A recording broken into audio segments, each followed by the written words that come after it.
બનાસકાંઠા જિલ્લાના ગ્રામ્ય વિસ્તારનો એક ઈસમ રાધનપુર શહેરમાં ઘણા સમયથી ધોરણ 7 ભણેલો છે, છતાં પણ પોતાની હોસ્પિટલ ખોલીને બેઠો હતો। ઘણા સમયથી આ હોસ્પિટલ ચાલુ હતી, એક્સરે પણ કરતો હતો અને દર્દીઓને સારવાર પણ કરતો હતો, એલોપેથિકની દવાઓ પણ વાપરતો હતો। 3 બેડની વ્યવસ્થા પણ કરવામાં આવી હતી। 50 થી 60 લોકો દરરોજ તેની હોસ્પિટલે આવતા અને આ તમામને સારવાર એ ડોક્ટર કરતો હતો, પરંતુ આ ડોક્ટરને હવે એસઓજી દ્વારા ઝડપવામાં આવ્યો છે। તેની સામે કાર્યવાહી કરવામાં આવી છે, જેની આજે વાત કરવી છે। નમસ્કાર, ક્રાઇમ આવાજ ન્યૂઝમાં તમારું સ્વાગત છે અને હું છું તમારી સાથે તમારો નાનજી ઠાકોર। આમ તો પ્રેક્ટિસ કરવી હોય ડોક્ટરની એટલે તમારે સર્ટી જોઈએ, ડિગ્રી જોઈએ, પરંતુ રાધનપુર પંથક હોય કે પછી એ સાતલપુરનો વિસ્તાર હોય કે પછી સમીનો, શંખેશ્વરનો, આ તમામ વિસ્તારોમાં બોગસ તબીબો પ્રેક્ટિસ કરતા જોવા મળે છે। જ્યારે એસઓજીને બાતમી મળે છે ત્યારે એસઓજી દ્વારા ત્યાં તપાસ કરવામાં આવતી હોય છે અને આ બોગસ તબીબોને ઝડપી લેવામાં આવતા હોય છે। રાધનપુર શહેરમાં પણ આવા જ બોગસ તબીબો જોવા મળી રહ્યા છે। થોડા સમય અગાઉ રાધનપુર શહેરમાં એક બોગસ તબીબને ઝડપ્યો હતો અને હવે પછી બીજો બોગસ તબીબ ઝડપાયો છે। એલોપેથિકની દવાઓ વાપરતો હતો। આ બોગસ તબીબ માત્ર ને માત્ર 7 ભણેલો છે, છતાં પણ પોતાની હોસ્પિટલ ખોલીને બેઠો હતો। 3 બેડની વ્યવસ્થા હતી।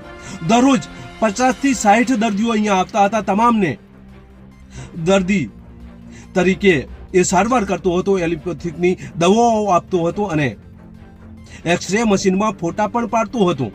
આ તમામની યાદી તેણે હોસ્પિટલમાં બનાવી હતી, પરંતુ એસઓજીને જાણ થાય છે કે રાધનપુર શહેરના પટણી ગેટની બાજુમાં એક શોપિંગમાં આવી રીતે દવાખાનું ચાલી રહ્યું છે અને ત્યારબાદ એસઓજી દ્વારા ત્યાં રેડ કરવામાં આવે છે।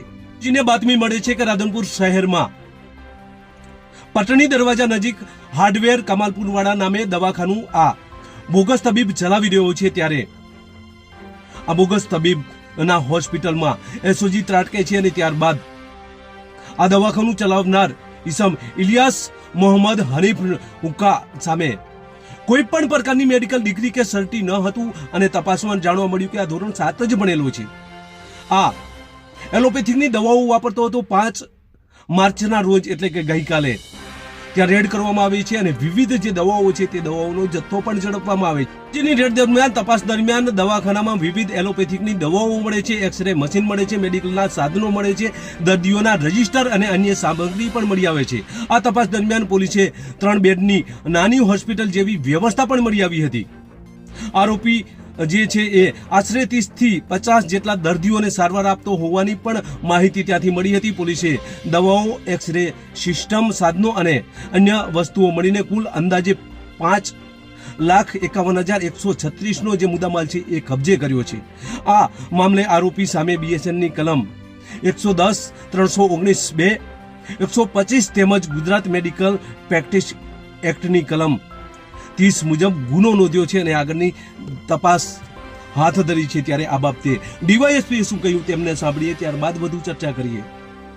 Respected border range IG Chirag Kordia સાહેબ, રિસ્પેક્ટેડ એસપી સાહેબ વીકે નાહી સાહેબના હોય પાટણ જિલ્લામાં જે લોકોના સ્વાસ્થ્ય સાથે ચેડા કરે છે એવા નકલી ડૉક્ટર ઉપર કાયદેસરની કાર્યવાહી કરવા માટે સૂચન કરવામાં આવ્યું, જેને ધ્યાનમાં લઈને પાટણ એસઓજીની ટીમે તારીખ 5 માર્ચ 2026ના રોજ રાધનપુર પોલીસ સ્ટેશન વિસ્તારમાં પેટ્રોલિંગ કરતા એમને એક હકીકત મળેલ કે રાધનપુર પોલીસ સ્ટેશન વિસ્તારમાં એક નકલી ડૉક્ટર કોઈપણ પ્રકારના લાયસન્સ વગર દવાખાનું ચલાવી રહ્યો છે, તેમજ એક્સરે મશીન સાથે લોકોની સારવાર કરી રહ્યો છે અને લોકોના સ્વાસ્થ્ય સાથે ચેડા કરી રહ્યો છે।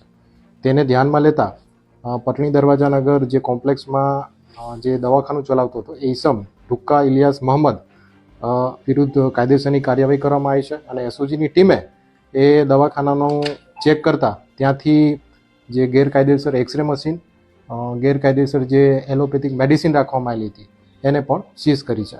કુલ મુદ્દામાલની વાત કરીએ તો ટોટલ 5,51,136 રૂપિયાનો મુદ્દામાલ એસઓજીની ટીમે સીઝ કર્યો છે અને આ જે ગેરકાયદેસર રીતે દવાખાનું ચલાવતો હતો એ ઈસમ વિરુદ્ધ ભારતીય ન્યાય સંહિતા અને મેડિકલ પ્રેક્ટિશનર એક્ટની કલમ 30 મુજબ કાર્યવાહી કરવામાં આવી છે। આ જે આરોપી છે તેનો કેટલો અભ્યાસ હતો અને કેટલા સમયથી દવાખાનું ચલાવી રહ્યો હતો? હા, જે ઇન્વેસ્ટિગેશન દરમિયાન અમને જાણવા મળેલું છે કે જે આ આરોપી છે હુક્કા ઇલિયાસ મોહમ્મદ, જે તેણે પૂછપરછ દરમિયાન જણાવ્યું છે કે ધોરણ 7 સુધી અભ્યાસ કરેલું છે અને છેલ્લા કેટલાક વર્ષોથી તે આ દવાખાનું ચલાવી રહ્યો છે।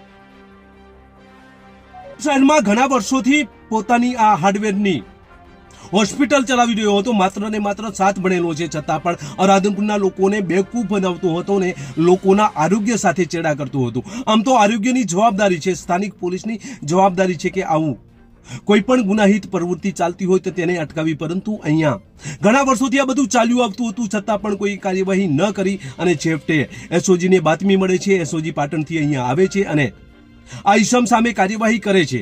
આમ તો રાધનપુર શહેરમાં અન્ય બોગસ તબીબો પણ આવી જ હાટડીઓ ખોલીને બેઠા છે, પોતાની હોસ્પિટલો ખોલીને બેઠા છે. કોઈ ડર નથી, કોઈ પોલીસનો ડર નથી, કોઈ આરોગ્ય તંત્રનો ડર નથી અને આવી રીતે હોસ્પિટલ ખોલીને બેઠા છે. આ કમાલપુર વાળા હાર્ડવેર જે ઝડપાયો છે તે ઘણા સમયથી અહીંયા હોસ્પિટલ ખોલીને બેઠો હતો. એસઓજીને બાતમી મળીને ત્યારબાદ પોલ ખોલી એટલે હવે આ હોસ્પિટલ સામે કાર્યવાહી થઈ છે. જો તમારા વિસ્તારમાં તમને આવો કોઈ બોગસ તબીબ દેખાય તો તમે એસઓજીને જાણ કરજો. એસઓજી તાત્કાલિક આવશે અને આ બોગસ તબીબને ઝડપ્યો છે એ રીતે જ આવું કોઈ ઈસમો છે તો તેની સામે પણ કાર્યવાહી કરવામાં આવશે. બસ એ જ. જો તમે અમારી ચેનલમાં નવા છો અને આવા જ લેટેસ્ટ ન્યૂઝ જોવા માંગો છો તો અમારી ચેનલને અત્યારે સબસ્ક્રાઇબ કરો, જેથી આવનાર લેટેસ્ટ ન્યૂઝ તમારા સુધી પહોંચી શકે. નમસ્કાર.